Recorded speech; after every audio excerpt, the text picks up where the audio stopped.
So today's topic matter is let's talk cloud backup and what it means for you. I'd first like to just do a small plug on a very good application that we've developed internally that we initially started using to send passwords and sensitive information internally that we put onto the cloud. It's called iSafeSend. If you haven't looked at it before, it's a very neat and a secure utility that allows you to share sensitive information like usernames, passwords, and things like that to internal or external people to your organization, even personally. There's no fee associated with it. It's very intuitive and easy to use, and yeah, it's quite a valuable small application. So just a small plug there for you guys to have something that's of value there. Okay, so here are the items, the agenda that we'll be covering at a high level in today's webinar. And as Brian mentioned, please feel free to pose questions during the presentation via the chat tab in your GoToWebinar application there on the screen. And we'll address them during or after the webinar, depending on some of the time or how detailed we want to get into with the question. So the items that we'll be covering today will be at a high level and are intended to provide you a general awareness of the topics. There's a lot of technical details that we can be covered and we can go into. And if you'd like to do so, please let us know, and we can get in touch with you after the presentation, and we'll go through those questions and details at any level you want, and take it from there. So today's agenda is digital assets and why back them up. What should be backed up? Cloud backup technologies and solutions, and what backup strategy is right for you and your organization. So just on topic number one, digital assets and why back them up. Every business needs to have a business continuity plan to keep operations going after experiencing a data loss or a disaster. And the cornerstone of any of these plans is having a backup and recovery solution in place for your company's digital assets. When I say digital assets, I'm really talking about your files and folders and all of your data. If something happens to your data, although it may sound extreme, businesses may not ever completely recover from this, if at all. So the plan doesn't need to be overly formal or exuberant, but there should be a one in place and regularly tested. We normally suggest having a test of your business continuity plan approximately 2 times a year. With respect to the company's digital assets, and this means the ability to retrieve and restore data in an acceptable time frame. So what is your business downtime threshold, and hopefully you can restore the backups during that time frame and have it up and going and operational. So here's some scary statistics that I'd like to mention. So over 50% of the companies don't back up their digital assets, and I think the survey did actually show that prior to today's presentation that some organizations still don't have anything in place to back up their digital assets. That's a staggering statistics. Data loss doesn't just happen when a system crashes. Even a small loss of data, like a workstation's hard drive going down, because the data stored on it wasn't backed up or stored appropriately where it should be backed or where it would be backed up. This can cost your business significant time and money, and please think of many different ways that a company can experience data loss. Some of those could be data breaches like ransomware or a virus, or having your network compromised. A power failure, a natural disaster like tornado, earthquake, flood, fire. We're going to talk about a little bit about that in a minute. And accidental or malicious deletion of digital assets by employees or trusted vendors, or anybody internally for that matter, if they compromise your network externally. Over 35% of companies that do back up their data don't do any testing to make sure that these backups can actually be used to restore the information on them. It's ironic as it may sound, but not all backups are bulletproof, and they do not need to be tested, or pardon me, they do need to be tested on a regular basis, much like a backup application that we use that automatically tests that the backups are appropriately being backed up and then can be restored. And over 75% of data, or data that's tape-based, are found to have data discrepancies or completely fail during data recovery attempts. Most backup media today is disk, so hard drives, because of the cost effectiveness, and they are significantly more reliable. Hey, Mark, sorry to interrupt. I just had a question here from John. He was just asking about the continuity plans, as far as where one would get those from, and is that something that DMSI Tech helps with, or I don't know? Can you comment? Yeah, most definitely. So yes, DMSI Tech does do them on many different levels. It really depends on how engaged you want to get us into doing a DRP, or a disaster recovery plan. We can do anything from the full fold to doing something strictly related to the topic matter today with regards to doing your strategic backup plan for your sensitive data. Okay, great. Thanks. All right. So some more scary statistics. Over 30% of companies have lost all of their files due to events beyond their control. So a natural disaster, a data breach, etc. Malware and virus activities. We had the topic matter in the last webinar. So if you're interested, there's a video of that, or a taped event of that. So you can go through that, or ask us any questions after this regarding that. But anyways, is over $7 billion in business data loss. And that's actually only in North America. The statistics I'm primarily focusing on is North America based because it hits closer to home. Worldwide, I think it's actually it's around the $15 billion mark. So every week, 160,000 hard drives crash in North America. And that's just due to time and age and wear and so on. A simple drive recovery. So if you had a catastrophic failure and your hard drive needs to be recovered or restored because the data on there wasn't backed up, can be in the cost of upwards of $7,500, and that success is not guaranteed by any stretch of the imagination. We've had two clients that have tried to recover data from this type of event, and one was successful to a degree. I would say 75% success rate, and the other one was the data on the drives were completely lost. And 30% of all businesses that have a major fire go out of business within a year. So I mentioned in the previous slide that we touched on that. We actually had a real event, a very unfortunate event from one of our clients that actually had a fire in one of their manufacturing facilities and design facility. And what happened was the building next to them, or they were tenanted with some like a couple of buildings or businesses next to them, and the business next to them caught fire. And as the fire expanded, did get into their environment and their bay as well. The primary damage wasn't so much the fire; it was actually the water and everything else that the fire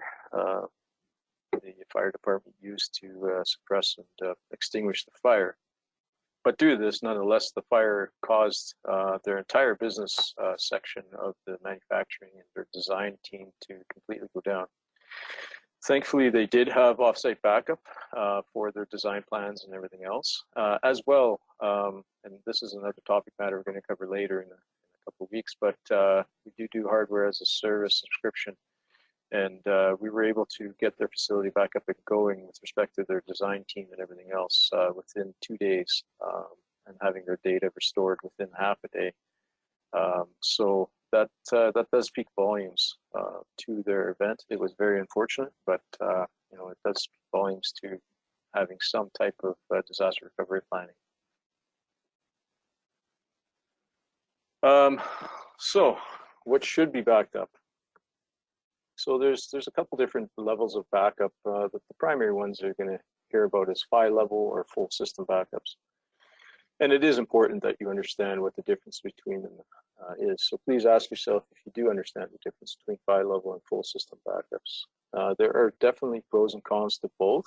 But as a fail-safe, I'm sure you can already see that the backing up the entire system it's definitely more encompassing, and it assures you that you haven't forgotten to add a file or a folder to the file level backup job. And this has been proven to be very detrimental in the past, where, say, for example, you have a job that says, okay, well, all these files or folders need to be backed up. You add a file or folder, and you've forgotten to add it to the backup job, and this in turn, needs to be something that is very business critical or essential, and it's forgotten, and now you need to restore it after a system failure or something, and it's not there. So yes, we've lived that, and it's a very unfortunate situation. In the event of a full system crash or a full system loss, the time to restore a system is significantly reduced with a full system backup. So with a full system restore, when you've had a full system backup and you want to restore that, you can restore the system exactly as how it was prior to the failure. Where with file level backups, the entire system has to be reinstalled from scratch. So that's the operating system has to be reinstalled from scratch. It has to be completely reconfigured. All the users and file permissions need to be reset. And only after that, you can restore the files and folders. And this can be a significant time sink comparatively to doing the entire system backup. Not only that, some applications, some backup applications need to have the file and folder structure exactly as it was prior to the backup. Otherwise, it won't restore properly. So the software we use doesn't need that because we do full system backups. We'll get to that in a second. But we can selectively place restore points anywhere and where the files and folders are restored to at different locations. So if you're considering a backup solution, please ensure that you're looking at what it can restore to and from, and as well as what it can do in regards to bare metal backups or just having the files and folders being able to be backed up. With today's backup technologies and the cost of storage, there's no reason to not do a full system backup. In addition, anything that's hosted off-site should be backed up as well. For those of you in Office 365 or other custom applications that are hosted off-site or utilized off-site, you do realize most of those are not by default backed up. So there's applications that we employ as well that do that. So there's a customer that we had a couple of years ago, I think, that, as I mentioned before, that strictly wanted to do the file level backups, and it was primarily due to storage space. He figured that, or they figured that, just doing the file level backup was going to be suffice. They did have a system go down on them. They were unable to revive that system, so they basically had to start from scratch, install a new drive array, reinstall Windows, do all the configurations, all that kind of stuff. And I think all told, it took about a day and a half to get the system back up and going. With a full system backup and restore, usually you're up and going, depending on the size of the files and the actual backup file, but usually you can get the system back up and going within, I would say, 3 to 4 hours, and that's fully operational.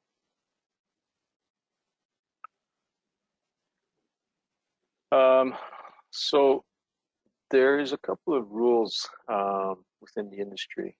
One of the better ones that we try and employ is the 3-2-1 rule. And really what the 3-2-1 rule is, copy number one is your local copy. So that is the copy on your server or your workstations or wherever. Users continue to rely on their local data as their primary access to the files. So that's the native files that you have. Copy number two is the local backup.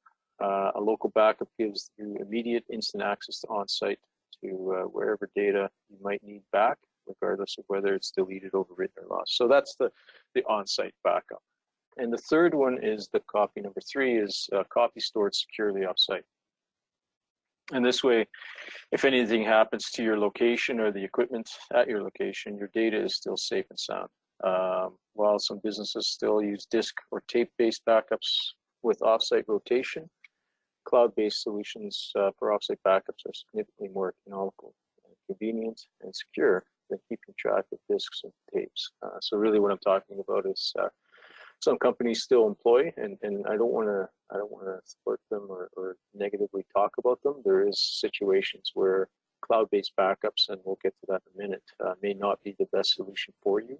Primarily, the reason for that is internet connectivity, and sometimes the lack thereof will not allow your organization to do offsite backups. But anyways, so the rotation of disks and tapes and stuff like that used to be more prevalent prior to a lot of the cloud-based backup solutions that are now in place.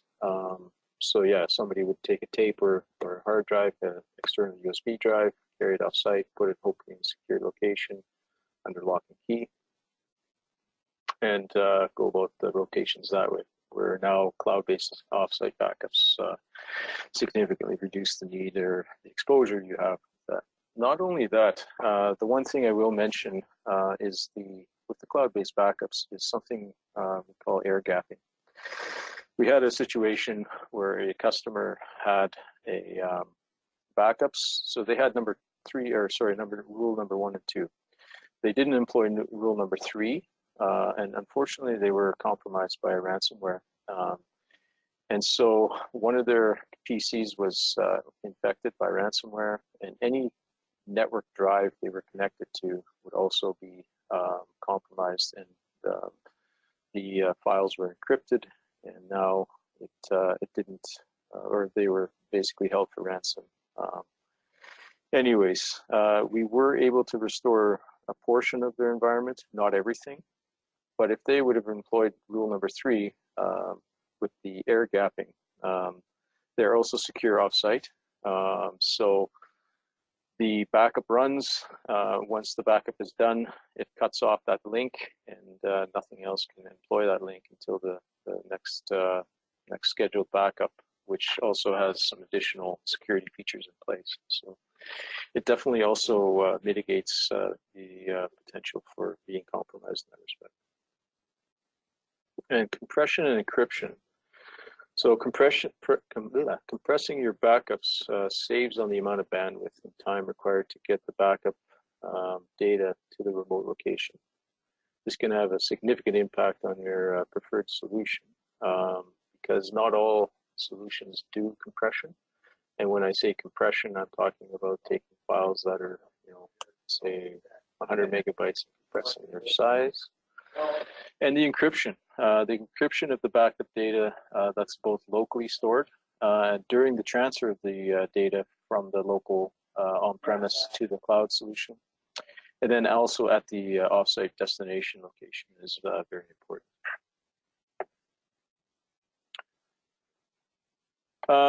And then now we're going to go into the retention period.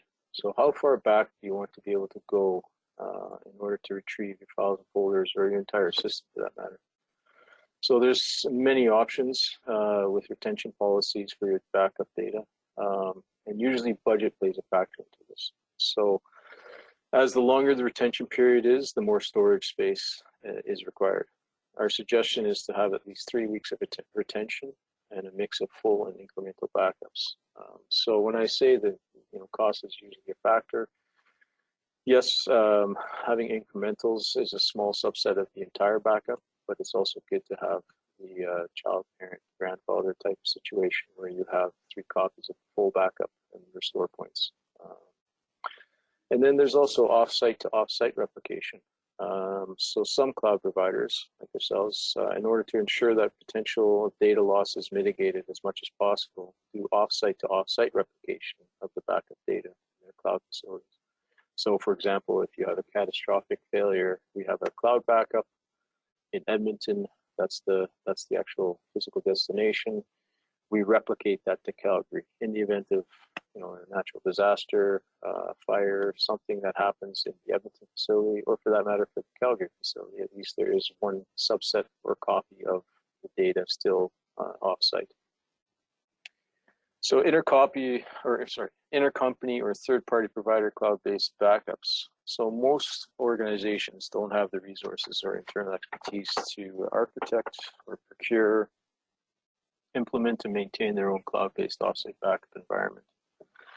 There's a lot to ensure the proper solution is put in place, and important items that are often overlooked are things like hardware and software redundancy, the proper hardware specifications to facilitate the current and future needs of the backup storage, proper storage requirements and speeds. So some organizations opt to have, if they have remote branches or locations, they opt to have their backups offsite at the remote location, which is actually a very feasible idea. Usually what's overlooked is the speeds at which not only their internet connectivity, but also the speeds at which their hard drives or their SAN or NAS, storage area network or network area storage, actually is able to write and to retrieve that data. So those are things to consider. Physical and virtual security, so of their offsite backups, if you have it sitting under somebody's desk and that facility gets broken into and now all of a sudden that's carried away, you need physical security as well as virtual security, so that's your firewalling, your encryption and stuff like that. The proper software licensing and requirements, and the overall cost of maintaining and supporting the environment, the software maintenance renewals and so on. So there is quite a bit of planning to be done in regards to this. Yes, we've helped companies that have the means and the desire to do offsite backups at one of their remote locations for sure. But quite a bit of the time we see their expression on their face after they start tabulating the costs associated with doing this. And it is quite significant. Bare metal or virtual environment backups. So some of the industry leading backup and recovery solutions will do both bare metal and or virtual environment backups for both servers and workstation environments. So when I say bare metal, I'm talking about a physical server. That is the physical server. And the virtual environment, it can be either hosting your server virtual machines and your user virtual machines or other virtual machine environments. But at the end of the day, there is something that's hosting the environment. So that's your bare metal backup. It's also very important to have an understanding if you want to back up just your servers and workstations. Are they physical? Are they virtual? Or are they a mix of both? And it's also very important to pay attention to the fact that if you are doing backups specifically to the cloud as well, that some applications or some software doesn't allow for both or either or, I should say. So it'll do bare metal or it'll just do virtual. Not all applications do both. And with this, again, the compression of the data and the encryption of the data is very, very important. So compression saves you on bandwidth, and the encryption saves you on somebody having, say, for example, getting access to your offsite backup data, and then all of a sudden have carte blanche full access to it. So to that point, we had somebody that was doing the offsite backup rotation with the USB drive. They had, I think, 5 USB drives. They were doing one a day. Pardon me, it was 6. They had one incremental per day, and then they had a full Friday backup that was done Friday nights, and then they would take that offsite on Monday morning. Anyways, so they had 3 other drives, I believe, external USB drives in their car. They went to the mall, and lo and behold, somebody broke into their vehicle, and they stole the contents, their laptop and some other devices, including the USB drives that are in there. The scary fact here is that the USB drives had all of their backups, one of their full set backups, which allows the user to gain access to their files and folders. And the reason they were able to gain access to their files and folders is because the USB drive wasn't encrypted, or the data on it wasn't encrypted, because the software they were using did not allow for encryption. So because they had issues with internet connectivity, we put it in an application that allowed both the encryption of their data on those USB drives, so they were able to back up more, and the backup data was encrypted. And that is still what they have to use today. And again, it's because they're in a fairly remote location and unable to get speeds of internet that allows for them to do it through the cloud. They're begging to do it, but they just cannot do it. Hey, Mark, sorry to interrupt. Yes. I got a question here from Scott. You were talking about compression. He was just asking what kind of compression would be normal. Can you comment on that? Yeah, Scott, thanks for the question. Primarily normal data, so say your office files, your PowerPoints, your Word, your Excel, your things like that. Usually we see approximately about anywhere from 60 to 75% compression rate. Bigger files, like certain proprietary files, like CAD drawings and things like that, have a little bit of a lower compression rate, around 50 to 60%. But again, if you look at, if you have 1 terabyte of data and it's being compressed, say on a mean 50%, that's 500 gigabytes now that you have to transfer in a full backup set. So that significantly reduces the time and the required bandwidth, and how long the backups take as well. That's another thing a lot of people overlook is if you want to do offsite and you don't have the appropriate bandwidth, how long those offsite backups will need to work in order to get that. So that's why staging and setting up and configuring the offsite backup, if you choose to do it alone, is very important as well. With again, if you have something that you need us to have a look at or provide you any insight into, and you're considering doing it yourself, by all means, we're happy to assist. And then obviously, if you'd like to subscribe to our service, I'm not going to say no to that. So yes, yeah, hopefully that answers Scott's question. Okay, I think the last point I wanted to talk about here is what backup strategy is right for you. And there's several aspects to selecting the correct cloud-based backup and recovery strategy. Some things to consider here is, what is your business continuity plan? What's the strategy? Do you have one? What is your budget? And it's insurance. Any backup is insurance. So having business insurance, I can almost guarantee that everybody on this webinar today has some sort of business insurance, vehicle insurance, house insurance, insurance to some point. And you hate paying for it, or you don't like paying for it, I should say. But in the event that you need it, you're happy that you did so. Internet bandwidth, do you have enough? And I'm going to go back to this. Sometimes this can be quite a hurdle, and you do have to go back to the previous version of offsite backup, which is more the taking it in a suitcase, locking it up, and or however you want to do it, getting it to a secure location like a safe or something like that, and putting them in there. Safe because again, if you have it just in your house and your kids or something want an external hard drive to put a movie on, or somebody breaks into your house, or there's been thousands of different iterations of this, they overwrite the data or they have access to the data, and it's not a good situation. Or like the customer we had that had their vehicle broken into. The resources and the personnel and the IT infrastructure.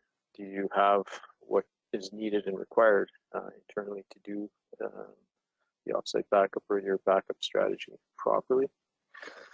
Legal, so some medical, government, public sector, all that kind of stuff have very rigid guidelines and parameters that must be followed and adhered to. So encryption is one, 2-factor authentication is one, being ITIL is another, all kinds of different facets. So those can have a big impact on the cost associated in the planning and implementation of your backup strategy as well. And downtime. Anybody that's spoken to me in regards to any of this in the past, I always ask the question, what's your threshold for pain?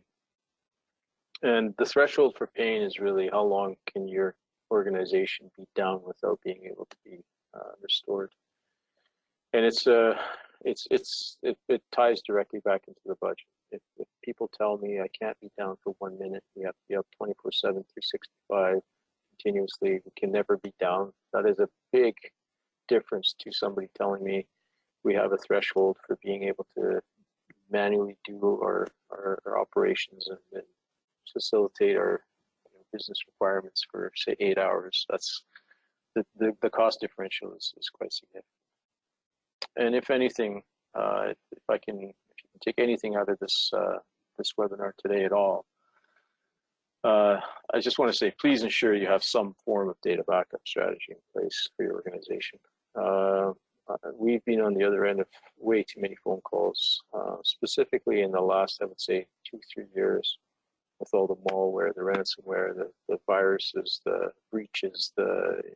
It's rampant. Yes, it's an IT evil. It's an IT industry evil that is continually being hounded to get things in place in order to mitigate it, to prevent it, to, you know, it's an ongoing issue. But getting a phone call from either a current and existing client that opted not to do certain things or couldn't do certain things, or people that just phone us out of the blue asking us if we can assist them in any way, shape, or form to restore their data or their environment. And the first question we have is, do you have a backup? And if the answer is no, it's usually a fairly short conversation, because our hands are primarily tied to a large degree. So there's many different facets that can cause a data disruption or corruption or being compromised. Ransomware, viruses, natural disasters, accidental or malicious data deletions. You may have an employee that is disgruntled for whatever reason. They opt to compromise your data by deleting it or whatever. Being able to recover from that is very, very difficult. So we'd be happy to work with anybody on your team to right-size the cloud-based backup solution recovery strategy for you. And you'd actually be surprised at how much the costs and the rates for storing data and everything else has come down. And at the end of the day, it's peace of mind. So if we can provide that, all the better.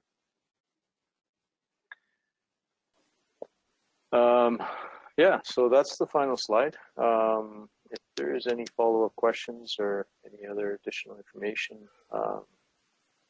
that we can provide you, by all means, shoot Brian a chat right now or send us an email and let us know if you have any additional questions or would like us to follow up on any of the information or anything related to any of this moving forward, and we'd be happy to be in contact with you.